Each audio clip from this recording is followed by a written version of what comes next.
أعوذ بالله من الشيطان الرجيم. بسم الله الرحمن الرحيم. ياسين والقرآن الحكيم إنك لمن المرسلين على صراط مستقيم تنزيل العزيز الرحيم لتنذر قوما ما أنذر آباؤهم فهم غافلون. لقد حق القول على أكثرهم فهم لا يؤمنون. إنا جعلنا في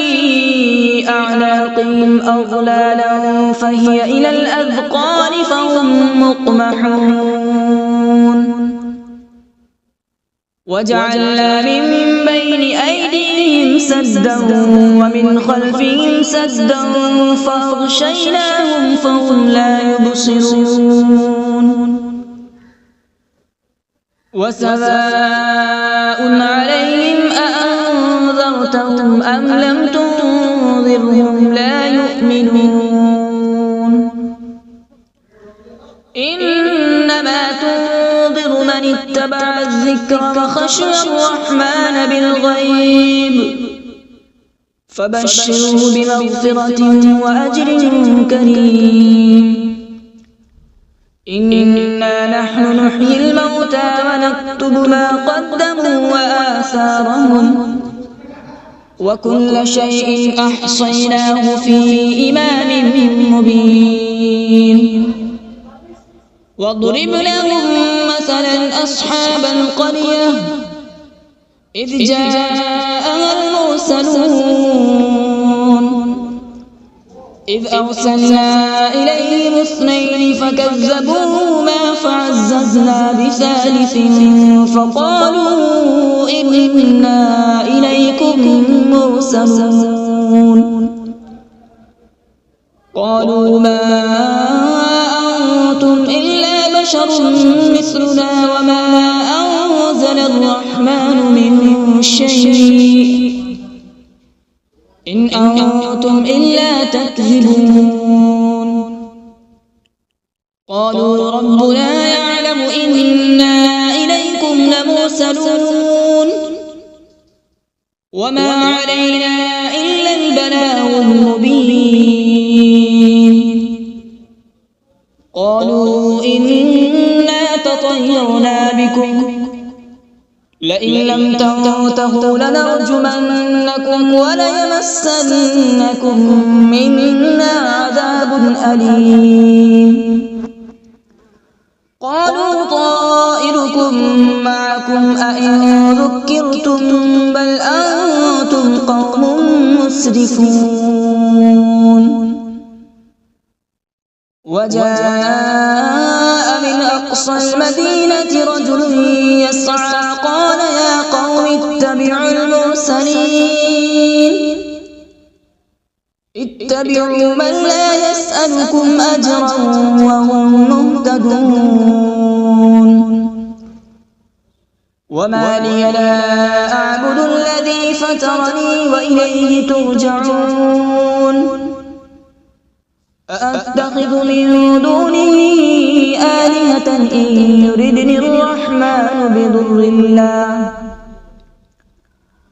بضر لا تغن عني شفاعتهم شيئا ولا ينقذون. إني إذا لفي ضلال مبين. إني آمنت بربكم فاسمعون. قيل ادخل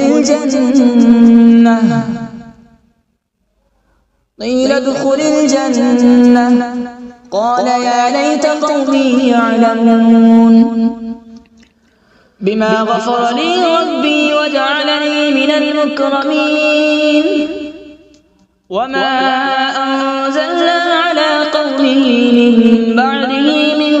جود من السماء وما كنا منزلين إن كانت إلا صيحة واحدة فإذا هم خامدون يا حسرة على العباد ما يأتيهم من رسول إلا كانوا به يستهزئون ألم يروا كم أهلكنا قبلهم من القرون أنهم إليهم لا يرجعون وإن كل لما جميع لدينا محضرون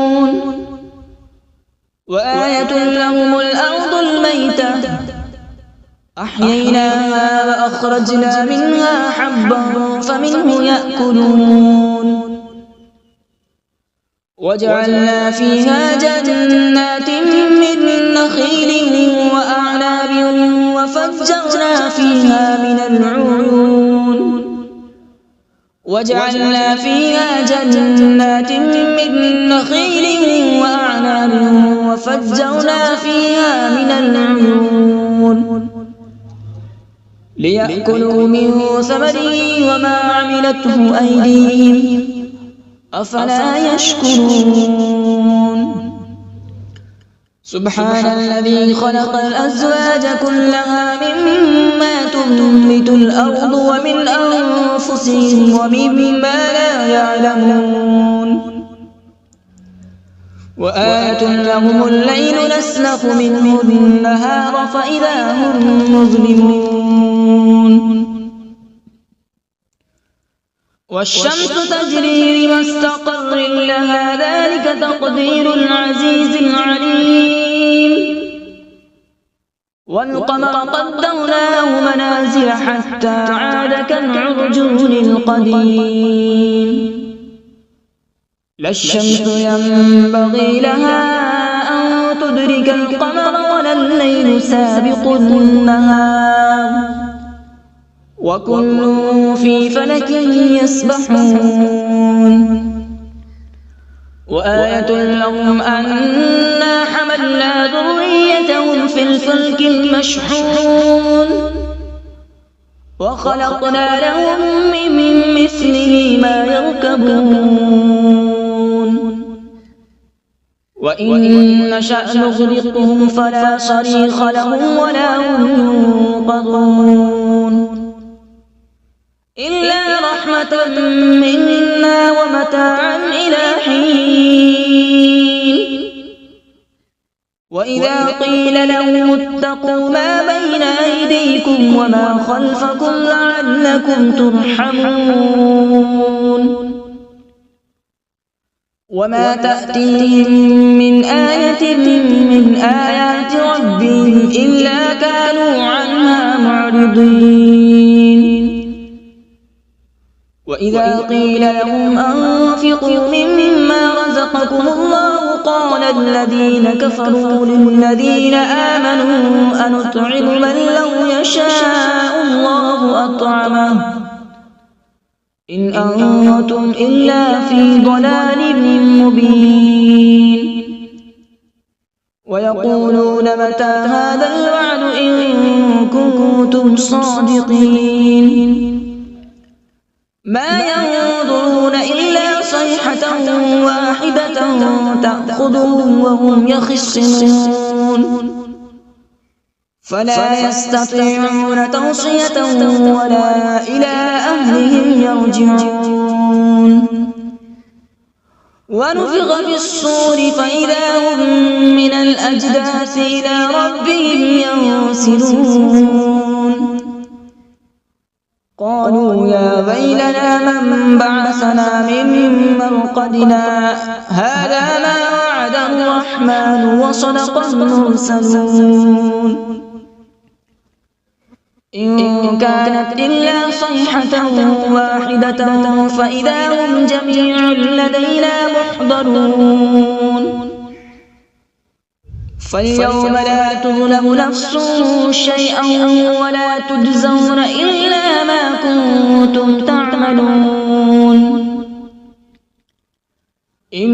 أصحاب الجنة اليوم في شغل فاكهون هم وأزواجهم في ظلال على الأرائك متكئون لهم فيها فاكهة ولهم ما يدعون سلام قولا من رب رحيم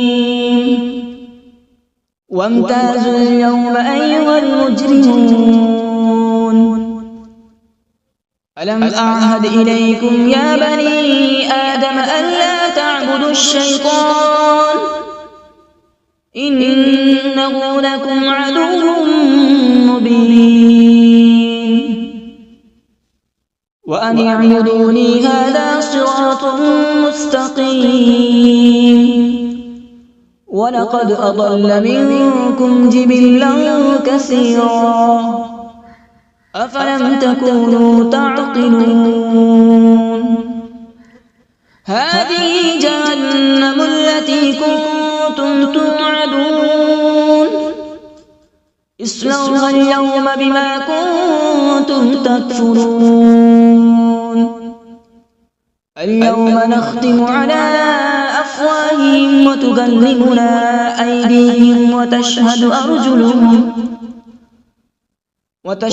أرجلهم بما كانوا يكسبون ولو نشاء لطمسنا على أعينهم فاستبقوا الصراط فأنى يبصرون ولو نشاء لمسخناهم على مكانتهم فما استطاعوا مضيا ولا يرجعون ومن نعمره ننكسه في الخلق أفلا يعقلون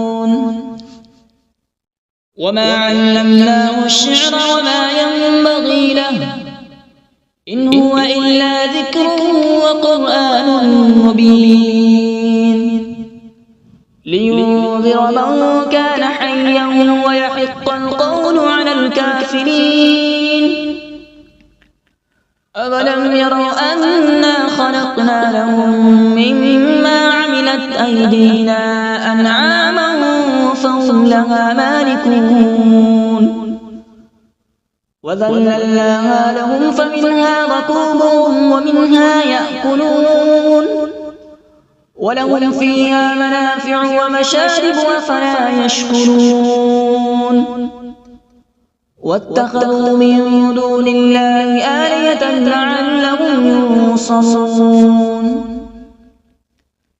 لا يستطيعون نصرهم وهم لهم جند محضرون فلا يحزنك قولهم إنا نعلم ما يسرون وما يعلنون أولم ير الإنسان أنا خلقناه من نطفة فإذا هو خصيم مبين وضرب لنا مثلا ونسي خلقه قال من يحيي العظام وهي رميم قل يحييها الذي أنشأها أول مرة وهو بكل خلق عليم الذي جعل لكم من الشجر الأخضر نارا فإذا أنتم منه توقدون أوليس الذي خلق السماوات والأرض بقادر على أن يخلق مثلهم بلى وهو الخلاق العليم إنما أمره إذا أراد شيئا أن يقول له كن فيكون فسبحان الذي بيده ملكوت كل شيء وإليه ترجعون أعوذ بالله من الشيطان الرجيم بسم الله الرحمن الرحيم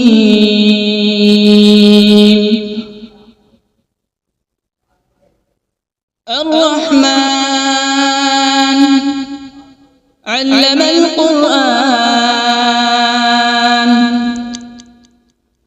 خلق الإنسان علمه البيان الشمس والقمر بحسبان والنجم والشجر يسجدان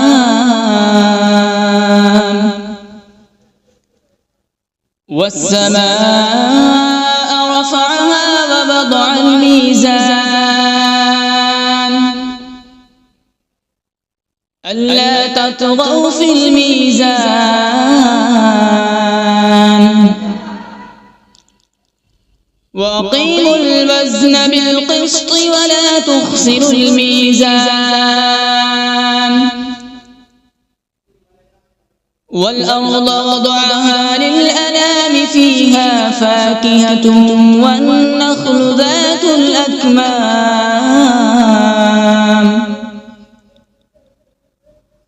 والحب ذو العصف والريحان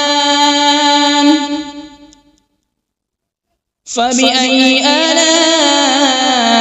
ربكما تكذبان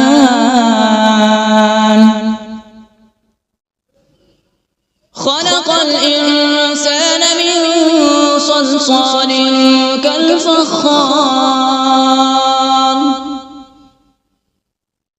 وخلق الجان من مارج من نار فبأي آلاء ربكما تكذبان رب المشرقين ورب المغربين فبأي آلاء ربكما تكذبان مرج البحرين يلتقيان بينهما برزخ لا يبغيان فبأي آلاء ربكما تكذبان يخرج منهما اللؤلؤ والمرجان فبأي آلاء ربكما تكذبان وله الجوار المنشآت في البحر كالأعلام فبأي آلاء ربكما تكذبان كل من عليها فان ويبقى وجه ربك ذو الجلال والإكرام فبأي آلاء ربكما تكذبان يسأله من في السماوات والأرض كل يوم هو في شأن فبأي آلاء ربكما تكذبان سنفرغ لكم أيها الثقلان فبأي آلاء ربكما تكذبان يا معشر الجن والإنس إن استطعتم أن تنفذوا من أقطار السماوات والأرض فانفذوا لا تنفذون إلا بسلطان فبأي آلاء ربكما تكذبان يرسل عليكما شواظ من نار ونحاس فلا تنتصران فبأي آلاء ربكما تكذبان فإذا انشقت السماء فكانت وردة كالدهان فبأي آلاء ربكما تكذبان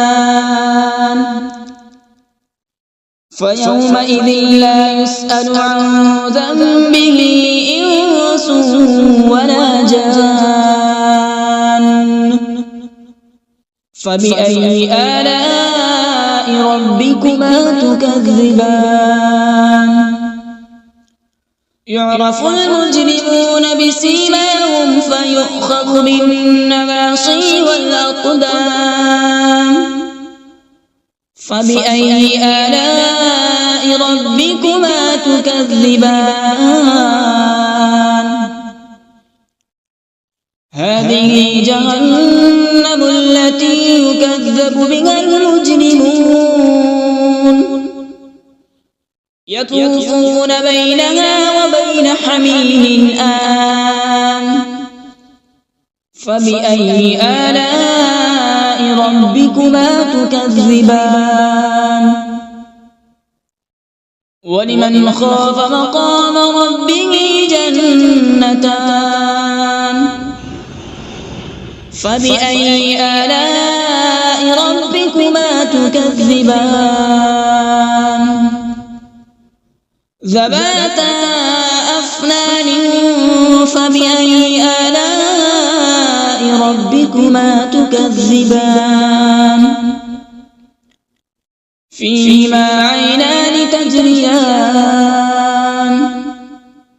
فبأي آلاء ربكما تكذبان فيهما من كل فاكهة زوجان فبأي آلاء ربكما تكذبان متكئين على فرش بطائنها من استبرق وجنى الجنتين دان فبأي آلاء ربكما تكذبان فيهن قاصرات الطرف لم يطمثهن إنس قبلهم ولا جان فبأي آلاء ربكما تكذبان كأنهن الياقوت والمرجان فبأي آلاء ربكما تكذبان هل جزاء الإحسان إلا الإحسان فبأي آلاء ربكما تكذبان ومن دونهما جنتان فبأي آلاء ربكما تكذبان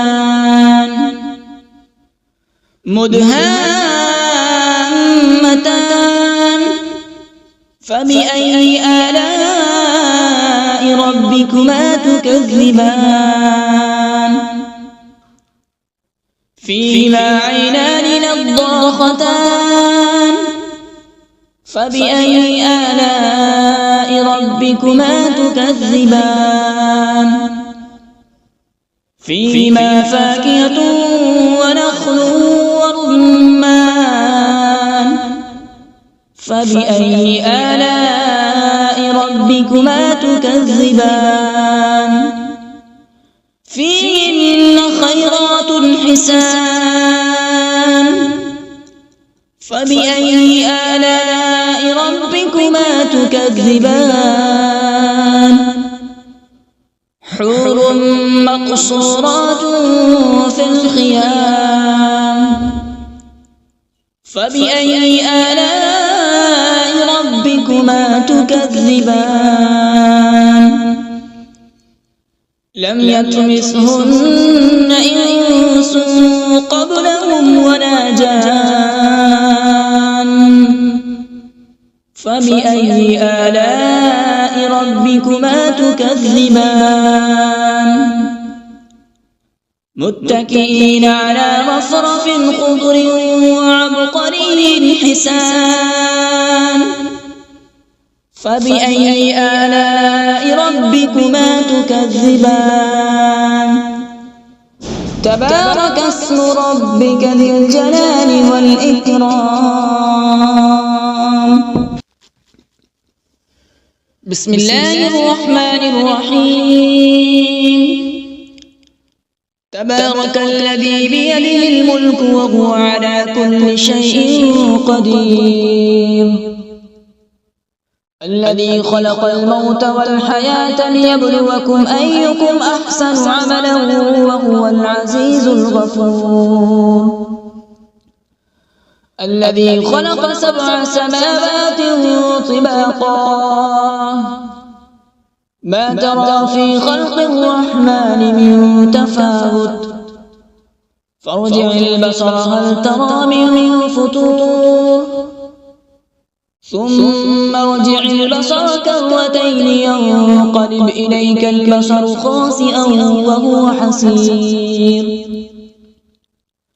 ولقد زينا السماء الدنيا بمصابيح وجعلناها رجوما للشياطين وأعتدنا لهم عذاب السعير وللذين كفروا بربهم عذاب جهنم وبئس المصير إذا ألقوا فيها سمعوا لها شهيقا وهي تفور تكاد تميز من الغيظ كلما ألقي فيها فوج سألهم خزنتها ألم يأتكم نذير قالوا بلى قد جاءنا نذير فكذبنا وقلنا ما نزل الله من شيء إن أنتم إلا في ضلال كبير وقالوا لو كنا نسمع أو نعقل ما كنا في أصحاب السعير فاعترفوا بذنبهم فسحقا لأصحاب السعير إن الذين يخشون ربهم بالغيب لهم مغفرة وأجر كبير وأسروا قولكم أو اجهروا به إنه عليم بذات الصدور ألا يعلم من خلق وهو اللطيف الخبير هو الذي جعل لكم الأرض ذلولا فامشوا في مناكبها وكلوا من رزقه وإليه النشور أأمنتم من في السماء أن يخسف بكم الأرض فإذا هي تمور أم أمنتم من في السماء أن يرسل عليكم حاصبا فستعلمون كيف نذير ولقد كذب الذين من قبلهم فكيف كان نكير أولم يروا إلى الطير فوقهم صافات ويقبض ما يمسكون إلا الرحمن إنه بكل شيء بصير أمن هذا الذي هو جند لكم ينصركم من دون الرحمن إن الكافرون إلا في غرور أمن هذا الذي يرزقكم إن أمسك رزقه بل لجوا في عتو ونفور أفمن يمشي مكبا على وجهه أهدى أمن يمشي سويا على صراط مستقيم قل هو الذي أنشأكم وجعل لكم السمع والأبصار والأفئدة قليلا ما تشكرون قل هو الذي ذرأكم في الأرض وإليه تحشرون ويقولون متى هذا الوعد إن كنتم صادقين قل إنما العلم عند الله وإنما أنا نذير مبين فلما رأوا زلفة سيئت وجوه الذين كفروا وقيل هذا الذي كنتم به تدعون قل أرأيتم إن أهلكني الله ومن معي أو رحمنا فمن يجير الكافرين من عذاب أليم قل هو الرحمن آمنا به وعليه توكلنا فستعلمون من هو في ضلال